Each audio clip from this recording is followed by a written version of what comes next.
دیکھیں انبیاء علیہم اس کا پس منظر عرض کرتا ہوں. انبیاء علیہم اس امت کے اوپر انتہائی شفیق ہوتے ہیں، اور وہ اصلاً لوگوں کو مسلمان کرنے کے لیے، اللہ جل شانہ کی اطاعت میں لانے کے لیے، اللہ کا بندہ بنانے کے لیے تشریف لاتے ہیں. اپنی اس محنت میں وہ کوئی کمی نہیں چھوڑتے. جیسے کہ سورہ نوح کے اندر نوح علیہ السلام نے اپنی محنت کی تفصیل بیان کی ہے، تو کہا کہ رب انی دعوت قومی لیلا ونہارا فلم یزدہم دعائی الا فرارا، کہ اللہ میں نے اپنی قوم کو دن کو بھی بلایا، رات کو بھی بلایا، ہلکی آواز میں بھی بلایا اور اونچی آواز میں بھی بلایا، اور ایک ایک کر کے بھی بلایا اور اکٹھے کر کے بھی بلایا. جو صورتیں ہو سکتی تھیں یا اللہ تیرا پیغام ان تک پہنچانے کی، میں نے ساری صورتیں اختیار کی.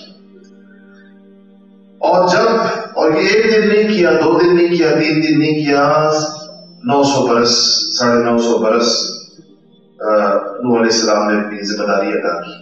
ایک مرحلہ ایسا آتا ہے جب انسانوں پر حجت تمام ہو جاتی ہے اور وہ نبیوں کی دعوت کو قبول کرنے کی بجائے، ایک تو وہ پس و پیش ہے جو ایک آدمی شروع میں کرتا ہے، اس کو تو نبی بڑی العزمی کے ساتھ برداشت کرتے ہیں. لوگ شروع میں مخالفتیں کرتے ہیں، تکلیفیں پہنچاتے ہیں، اذیتیں دیتے ہیں، مذاق اڑاتے ہیں، نبی برداشت کرتے ہیں. کرتے کرتے کرتے کرتے کرتے ایک ایسا وقت آتا ہے جہاں پر ایک انسان اس سطح تک پہنچ جاتا ہے جہاں سے اس کی واپسی نہیں ہوتی، پوائنٹ آف نو ریٹرن، اس کی واپسی نہیں ہوتی. اس نے وہ ریڈ لائن بھی کراس کر جاتا ہے نبیوں کے ساتھ. اس وقت اللہ جل شانہ کی 2 سنتیں، 2 طریقے ہیں جو اللہ پاک نے اختیار فرمائے.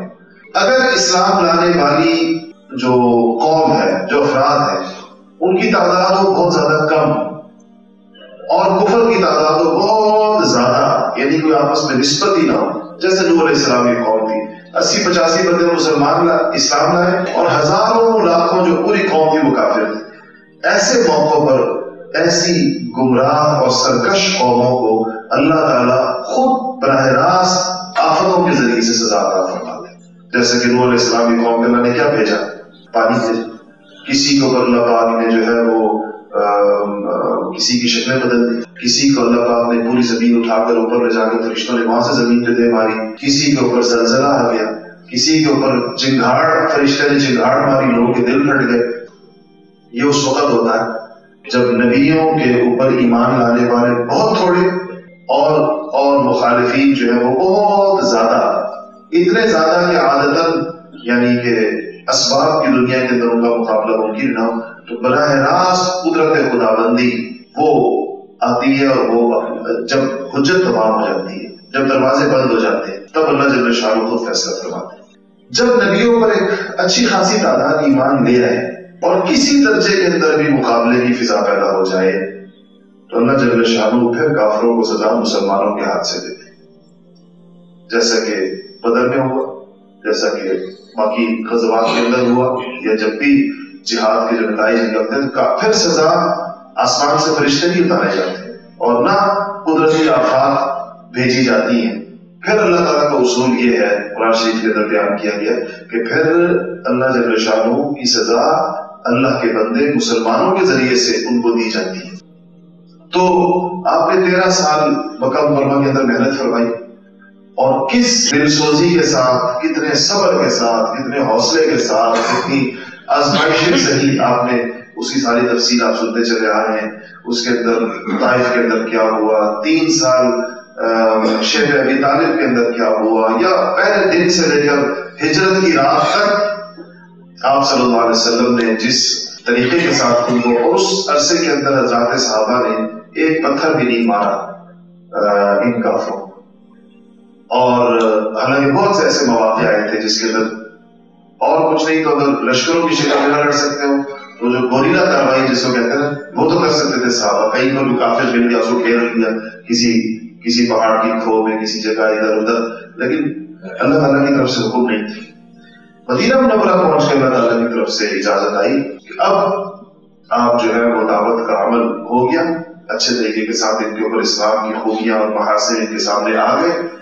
اب اگلا جو شکل ہوتی ہے جب مسلمانوں کو اللہ جل شانہ قوت عطا فرمائے، تو جو اسلام کا نظام عدل ہے اللہ تعالیٰ نے جو انی جاعل فی الارض خلیفہ کہہ کر انسان کو جو خلافت عرضی کی ذمہ داریاں عطا فرمائی اس کو مسلمان لاگو کریں گے اور اس کے رستے کے اندر دین قبول کرنے کے اوپر جبر نہیں کیا جائے گا. لا اکراہ فی الدین، یہ نہیں کہا جائے گا کہ زبردستی مسلمان ہو جاؤ، بالجبر مسلمان ہو جاؤ، یہ نہیں ہے. لیکن نظام اسلام کے نظام عدل اور اسلام کے اجتماعی نظام کے مقابلے کے اندر کھڑے مت، اس کے رستے کے اندر آؤ مت. اللہ جل شانہ کی مخلوق کو اسلام کے سامنے عملی شکل کے اندر پیش کرنے کی جو کوشش ہو، ان کوششوں کے لیے رکاوٹ مت بنو، اس کے سامنے کھڑے مت. تو اس پر اس کی اجازت ملی مسلمانوں کو. تو پہلا سریہ جو ہے، پہلا آپ نے جو ایک لشکر روانہ فرمایا ہے وہ ہجرت کے 7ویں مہینے کے بعد رمضان مبارک کا جو پہلا رمضان وہاں پر آیا، اور اس میں 30 مہاجرین، ان میں انصاری کوئی نہیں تھا، 30 مہاجروں کو اسد اللہ و اسد رسولہ حضرت سیدنا سید الشہداء امیر حمزہ رضی اللہ تعالیٰ عنہ کی سرکردگی میں، ان کی سربراہی میں پہلا لشکر جو ہے وہ روانہ ہوا. اور یہ گیا تھا قریش کے 300 سوار تھے جو ابو جہل کی سربراہی میں شام سے مکہ جا رہے تھے. اور آپ کو اس طرح یہ بات پتا ہے کہ شام سے مکہ کی جو ان کی آمد تھی وہ مدینہ کے رستے سے ہو کر جائے، مدینہ قریب سے ہو کر جایا کرتی تھی. تو یہ وہاں پہنچے اور صفیں بھی قائم ہو گئی، آمنے سامنے بھی ہو گئے. لیکن درمیان میں ایک شخص پڑا بیچ میں، اور اس نے کہا کہ اسے مطلب بیچ بچاؤ کرایا اور لڑائی نہیں ہونے دی. اور اس پر ابو جہل پھر اپنا لشکر لے کر، اپنا قافلہ لے کر مکہ چلا گیا. سیدنا امیر حمزہ رضی اللہ تعالیٰ عنہ واپس آ گئے. بدر سے پہلے، غزوہ بدر سے پہلے جو 2 ہجری کو رمضان کے اندر ہوا ہے، 8 مارکے کہہ لیں یا 8 مہمیں ہوئی ہیں، جن میں سے 4 غزوات ہیں اور 4 سرائے ہیں. ایک سریہ یہ ہوگی اب یہ سارے سرایہ جو ہیں یہ جس صحابی کی سربراہی میں، سرکردگی میں لشکر بھیجا گیا ہے ان کی جانب منسوب ہے. اس کو سریہ حمزہ کہتے ہیں، سریہ حمزہ بن عبد المطلب، کہ یہ حضرت حمزہ کی سربراہی کے اندر بھیجا گیا. اور یہ حضرت حمزہ آپ کو پتہ ہے کہ حضور کے چچا تھے. دوسرا سریہ عبیدہ بن حارث. عبیدہ جو تھے یہ حضور اکرم صلی اللہ علیہ وسلم کے تایا یا چچا کہہ رہے ہیں، حضرت حارث کے بیٹے تھے. تو سریہ عبیدہ بن حارث مسلمان نہیں ہوئے تھے، حارث کے بیٹے تھے. اور ان کو بھی حضور اکرم صلی اللہ علیہ وسلم نے 60 یا 80 سواروں کے ایک دستے کے ساتھ بھیجا تھا. یہ بھی سارے کے سارے مہاجر تھے. رابغ ایک جگہ ہے، رابغ، تو اس پر روانہ کیا تھا. اور ان کی آمنا سامنا ہوا اور صرف ایک تیر چلایا حضرت سعد بن ابی وقاص نے. اس کے علاوہ اس میں لڑائی نہیں ہوئی. اس لیے کہا جاتا ہے کہ اسلام کے رستے میں پہلا تیر سیدنا سعد بن ابی وقاص نے اس موقع پہ چلایا. وہ سریہ حمزہ کے اندر تو کچھ نہیں ہوا، اس میں ایک تیر چلایا سر. اس کے بعد پھر لڑائی نہیں ہو سکی اور اس وجہ سے یہ سریہ بھی واپس آیا. اس کی دوسرا سریہ. تیسرا سریہ جو ہے یہ سعد بن ابی وقاص کی سربراہی کے ذریعے، اور یہ لوگ قریش کے قافلے کا انہوں نے پیچھا کیا، یہ بھی نکلا. لیکن وہاں جا کر ان کو پتا چلا کہ قریش کا قافلہ نکل گیا تو یہ واپس آ گئے. یہاں پر بھی کوئی لڑائی نہیں ہوئی. تو 3 سرایہ، پہلا حضرت حمزہ کا، دوسرا عبیدہ بن حارث کا، اور تیسرا جو ہے وہ سعد بن ابی وقاص کا. لڑائی نہیں ہوئی، صرف ایک تیر چلا ہے اور اسی تیر کو جو ہے اسلام کا پہلا تیر کہا جاتا ہے. وہ پہلا غزوہ جو آپ صلی اللہ علیہ وسلم سے بنفس نفیس تشریف لے کر گئے اس کو غزوہ ابواء کہتے ہیں. ابواء ایک جگہ ہے جہاں آپ کو پتہ ہی ہے کہ اس کی شہرت یہ ہے کہ محمد نبی کریم صلی اللہ علیہ وسلم کی آپ کی والدہ ماجدہ کی خبر ہے ابواء کہہ کر. یہ پہلا غزوہ ہے حضور اکرم صلی اللہ علیہ وسلم کا. اور غزوہ تبوک حضور اکرم صلی اللہ علیہ وسلم کا آخری غزوہ جس کے اندر آپ نے شرکت فرمائی. اس میں آپ گئے، تشریف لے کر گئے. مدینہ منورہ کے اندر خزرج کے سربراہ حضرت سعد بن عبادہ کو اپنا جانشین مقرر کیا، ان کو مدینے کا سربراہ مقرر کیا، اپنا قائم مقام مقرر کیا. اور آپ وہاں پر گئے اور اس میں بھی قتال کی نوبت نہیں آئی، لڑائی نہیں ہوئی، بیچ میں کچھ اور ایک اور قبیلہ تھا جو قریش کی مدد کر رہا تھا، اس کے ساتھ معاہدہ ہو گیا کہ آئندہ وہ قریش کے ساتھ جو ہے وہ تعاون نہیں کرے گا، اور اس وجہ سے جو ہے یہ غزوہ جو ہے اسی طریقے کے ساتھ جو ہے یہ بھی بغیر اس کے واپس ہوا۔ ایک غزوہ بوات کہلاتا ہے، اس میں بھی آپ 200 صحابہ کے ساتھ لے کر خود تشریف لے کر گئے، اور اس میں بھی آپ جس قافلے کے پیچھے گئے تھے وہ قافلہ نہیں مل سکا، وہ نکل گیا، یہ بھی واپس آئے۔ غزوہ عشیرہ کہلاتا ہے، اور اس کے اندر بھی آپ گئے، اس کے اندر بھی لڑائی نہیں ہو سکی، واپسی ہوئی کیونکہ جس قافلے کے پیچھے آپ نکلے تھے واپس آئے۔ بدر کے اندر ایک اور پہلے بھی آپ کا نکلنا ہوا ہے، وہ غزوہ بدر اولا کہلاتا ہے، اس کے اندر بھی لڑائی نہیں ہوئی، اور یہ بھی جو ہے واپس آیا، یہ غزوہ بھی ایک سریہ جو ہوا ہے غزوہ بدر سے پہلے، اور وہ بڑا مشہور ہے غزوہ بدر سے پہلے ہونے والوں میں، اس کو سریہ ہے عبداللہ ابن جحش ہے۔ عبداللہ ابن جحش کی سربراہی کے اندر یہ رجب 2 ہجری کے اندر قافلہ رسول اللہ صلی اللہ علیہ وسلم نے بھیجا۔ یہ 11 لوگ تھے، اور ان 11 لوگوں میں سے آپ نے سعد بن ابی وقاص تھے اس کے اندر، اور عتبہ کے بیٹے ابو حذیفہ تھے اس کے اندر، اور یہ عبداللہ بن جحش کو حضور اکرم صلی اللہ علیہ وسلم نے ان کا امیر بنایا۔ اور سعد بن ابی وقاص رضی اللہ تعالیٰ عنہ روایت فرماتے ہیں حضور اکرم صلی اللہ علیہ وسلم نے فرمایا کہ میں تم لوگوں کا ایک ٹولی بھیجوں گا جہاد کے لیے، امیر میں اس کو بناؤں گا جو بھوک اور پیاس کو سب سے زیادہ برداشت کرنے والا ہو، جو سب سے زیادہ بھوک پیاس برداشت کرنے کی صلاحیت رکھتا ہوگا، اس کو میں امیر بناؤں گا۔ اور پھر اس کے بعد آپ نے حضرت عبداللہ ابن جحش کو امیر بنایا۔ عبداللہ ابن جحش کو آپ نے خط دیا اس کے اندر، اور کہا کہ 2 دن سفر کرتے رہو، مسلسل 2 دن، اور 2 دن کے بعد تم جس جگہ پہنچو سفر کرتے ہوئے تو وہاں جا کر میرے اس خط کو کھولنا۔ تو یہ لوگ چل پڑے، اور کہا کہ جو کچھ اس کے اوپر لکھا ہوا اس پر عمل کرنا، اور اپنے ساتھیوں کو بھی کہنا، لیکن مجبور نہ کرنا، اگر کوئی عمل نہ کرنا چاہے تو اس کو اجازت دے دے، رخصت دے دینا اس کو۔ تو یہ پہنچے، تو کہتے ہیں 2 دن کا سفر طے ہوا، اس جگہ پہنچے، وہاں جا کر عبداللہ بن جحش نے خط کھولا تو اس میں لکھا تھا کہ تم چلتے چلے جاؤ، آگے بھی چلو، اور مکہ اور طائف کے درمیان ایک جگہ ہے نخلا کے نام سے، تو نخلا میں جا کر پڑاؤ کرو اور قریش کا انتظار کرو، قریش کا قافلہ وہاں پر آئے گا، اور مجھے خبریں بھیجتے رہو آنے جانے والوں کے ہاتھوں سے۔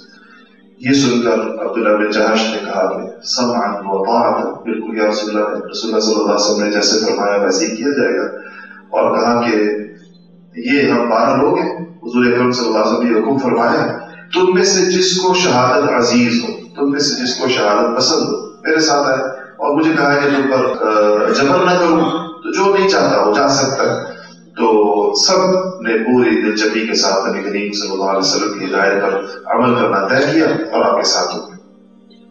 تو جب یہ چلے تو بالآخر وہ آ گیا، قافلہ آ گیا، اور اس دن رجب کی آخری تاریخ تھی، اور آپ کو پتا ہے کہ 29 رجب کے بعد 30 رجب بھی ہو سکتی ہے اور یکم شعبان بھی ہو سکتی ہے، تو 29 رجب کی شام تھی ایک طرح سے، اور رجب کا مہینہ جو ہے وہ حرمت والے مہینوں میں ہے جس کے اندر قتل و قتال منع تھا۔ تو 29 رجب ہونے کی وجہ سے حضرات صحابہ کو اشتباہ ہوا کہ رجب کا مہینہ ختم ہو گیا، کیونکہ یکم شعبان بھی ہو سکتی تھی لیکن شعبان تو حرمت والے مہینوں میں سے نہیں ہے۔ تو اس قافلے پر صحابہ نے حملہ کر دیا، مگر وہ تاریخ تھی 30 رجب کی، رجب 30 کا ہو۔ تو اس میں یوں سمجھیے کہ یہ وہ پہلا مقتول جو کافروں کا ہے وہ اس سریہ عبداللہ ابن جحش کے اندر جو ہے وہ ہوا ہے، اور اس کا نام ہے عمرو، اور یہ عمرو جو ہے یہ مارا گیا اس کے اندر، الحضرمی، اور عمر بن الحضرمی اس کا پورا نام، اور یہ مارا گیا اور مسلمانوں کے ہاتھ غنیمت آ گئی، پورا قافلہ تجارتی قافلہ تھا وہ خوفزدہ ہوئے اور وہ چھوڑ کر اپنا سارا سامان بھاگ گئے. 2 بندے ان کے گرفتار ہو گئے. یعنی سمجھے کہ کافروں کی پہلی گرفتاری بھی اس قافلے میں ہوئی, کافروں کا پہلا قتل بھی اس سریہ کے اندر ہوا. یہ بدر سے پہلے کی بات. اور پہلی دفعہ غنیمت مسلمانوں کے ہاتھ آئی. یہ جو کچھ اپنا ساز و سامان چھوڑ کر گئے تھے, اسباب تجارتی قافلہ تھا, ان کے پاس سامان تھا, تو اس کو یہ لے آئے. اب اس میں 2 مسئلے تھے. ایک یہ کہ حضرت عبداللہ بن جہش نے کچھ اجتہاد کیا اور انہوں نے جو غنیمت کے 4 حصے تھے, 5 حصے کیے غنیمت کے, 4 حصے قافلے والوں پر بانٹ دیے اور 1 حصہ رسول اللہ صلی اللہ علیہ وسلم کے رکھ دیے. اور بعد میں پھر ایسے ہی آیا اور وَاعْلَمُوا أَنَّمَا غَنِمْتُم مِّن شَيْءٍ فَأَنَّ لِلَّهِ خُمُسَهُ وَلِلرَّسُولِ وَلِذِي الْقُرْبَىٰ, جس آگے چل کر آیت ہے. تو آپ صلی اللہ علیہ وسلم کو جب پتہ چلا اس کا, تو آپ نے کہا کہ ایک تو تم لوگوں نے حرمت والے مہینے میں قتال کیا کیونکہ 30 رجب تھی, اور غنیمت کے بارے میں ابھی تک کوئی واضح حکم آسمان سے نہیں آیا, تو میں اس کا انتظار کروں گا کہ کیا اللہ جل شانہ کیا فرماتے. تو اب جب حضور اکرم صلی اللہ علیہ وسلم نے غنیمت بھی فی الحال وصول نہیں کی اور کہا کہ میں اللہ تعالیٰ کے حکم کا انتظار کرتا ہوں, اور تو یہ عبداللہ بن جہش اور ان کے ساتھی بڑے نادم ہوئے کہ ہم نے شاید بہت بڑی غلطی کی ہے, اور غلط فہمی میں ہم تو سمجھے مہینہ ختم ہو گیا, ہمیں نہیں پتہ چلا کہ مہینہ 1 دن باقی تھا. 30 تاریخ کا مہینہ تھا, 29 تاریخ کا مہینہ سمجھے, 29 دنوں کا مہینہ سمجھے. اچھا, یہودیوں نے بھی, مدینہ منورہ کا ماحول تھا, یہودی بھی موجود ہے, منافق بھی موجود ہے. ان یہودیوں منافقوں نے پروپیگنڈا شروع کر دیا. انہوں نے کہا کہ حضور صلی اللہ علیہ وسلم کے لوگوں نے حرمت والے مہینے کو حلال کر دیا, وہ مہینہ جس کے اندر قتل و قتال منع تھا, انہوں نے اس کے اندر قتال کر دیا. پھر قرآن شریف کی یہ آیتیں نازل ہوئی, یسألونک عن الشہر القتال عن الشہر الحرام قتال فیہ قل قتال فیہ کبیر وصد عن سبیل اللہ وكفر به والمسجد الحرام وإخراج أهله منه أكبر عند الله والفتنة أكبر من القتل ولا يزالون يقاتلونكم حتى يردوكم عن دينكم إن استطاعوا. کہ یہ لوگ آپ سے حضور سے پوچھتے ہیں کہ آپ کے ساتھیوں نے حرمت والے مہینے کے اندر قتل کر دیا, آپ جواب میں کہہ دیں کہ بے شک حرمت والے مہینوں میں قصداً جان بوجھ کر قتل کرنا بڑا گناہ ہے, لیکن خدا کے راستے سے کسی کو روکنا اور اللہ کے ساتھ کفر کرنا اور مسجد حرام سے لوگوں کو روکنا, یعنی مسلمانوں کو مسجد حرام نہ جانے دینا, اور اہل حرم کو حرم سے نکالنا, یعنی جو مسلمانوں کو نکالا گیا مکہ مکرمہ سے, اہل حرم کو حرم سے نکالنا اللہ کے نزدیک یہ جرم سارے جرائم میں سے بڑا جرم, سب سے سخت اور جرم یہ ہے. اور کفر اور شرک کا فتنہ قتل کے فتنے سے کہیں بڑھ چڑھ کر ہے, اور یہ کافر تم سے ہمیشہ جنگ کرتے رہیں گے جب تک تم کو تمہارے دین سے ہٹانا دیں, اگر انہیں کچھ بھی طاقت ہو. تو اس سے پتہ چلا کہ اللہ جل شانہ نے ان کی اس غلطی پر جو ان سے غلط فہمی کے اندر ہوئی, اللہ تعالیٰ نے کوئی پکڑ نہیں فرمائی ان صحابہ کی. اور حضور اکرم صلی اللہ علیہ وسلم نے ان آیتوں کے نازل ہونے کے بعد اپنے حصے کا جو خمس تھا, خمس کہتے ہیں 5ویں حصے کو, تو اپنے حصے کا جو خمس تھا, 5واں حصہ تھا غنیمت میں سے, وہ رسول اللہ صلی اللہ علیہ وسلم نے قبول فرمایا. یہ پہلی غنیمت تھی, اور جیسا میں نے عرض کیا کہ یہ پہلا مقتول تھا اور پہلے قیدی اس کے اندر آئے. اس میں حضور اکرم صلی اللہ علیہ وسلم کے 2 صحابہ اس سریے کے اندر, ان کا رستہ کھو گیا. سعد اور عتبہ نام تھا. تو سعد اور عتبہ جو تھے, جب وہ رستہ کھو گئے اور کافر آئے آپ کے پاس فدیہ لے کر اپنے قیدیوں کو چھڑانے کے لیے, تو آپ نے فرمایا کہ مجھے اس بات کا اندیشہ ہے کہ میرے 2 ساتھی جو کھو گئے ہیں, جن سے رستہ بھول گیا ہے, وہ تمہارے ہاتھ چڑھ جائیں گے اور تم ان کو قتل کر کافروں سے. اس لیے جب تک وہ دونوں میرے پاس صحیح سالم واپس نہیں آ جاتے, اور یہ بھی فرمایا اگر تم نے میرے 2 بندے قتل کیے جو اس وقت گم ہیں ہم سے, تو میں تمہارے یہ 2 قیدی قتل کروں گا, اور اس وقت تک میں یہ قیدی تمہارے حوالے نہیں کروں گا, فدیہ نہیں لیں گے جب تک ہمارے 2 ساتھی بحفاظت واپس, 2 صحابہ بحفاظت واپس نہیں آ جاتے.